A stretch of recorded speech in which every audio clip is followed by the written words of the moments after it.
ঝগড়াঝাটি, হ্যাঁ খাওয়া রেডি করা, যাও খেয়ে নাও। আপনারা কি মনে করেছেন? নবী করিম সাল্লাল্লাহু আলাইহি ওয়াসাল্লাম বলেছেন, আল্লাহর পরে যদি আমি কাউকে সেজদা করার আদেশ করতাম, আমি মেয়েদেরকে বলতাম তারা যেন স্বামীদেরকে সেজদা করে।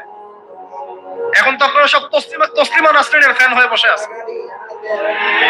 ওরা আপনাদেরকে ব্রেইন ওয়াশ করে দিয়েছে। সব ক্ষেত্রে সমান অধিকারের কথা আপনাকে কে বলেছে? কোন কোন ক্ষেত্রে আপনাকে অগ্রাধিকার দেওয়া হয়েছে। আপনি খুঁজছেন সমান অধিকার, আর ইসলাম দিয়েছে অগ্রাধিকার। কত বোকা আপনি! কমন সেন্স নাই, ননসেন্স। বাসায় ঘরে ঘরে প্রবলেমস গুলো চলতেছে, ঘরে ঘরে। কেন এত বেসবর? কেন এত আনুগত্যহীনতা? কেন?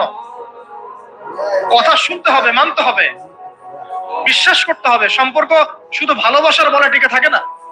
সম্পর্ক টিকে থাকে একে অপরের বিশ্বাসের ফলে, একে অপরের শ্রদ্ধাবোধের উপরে।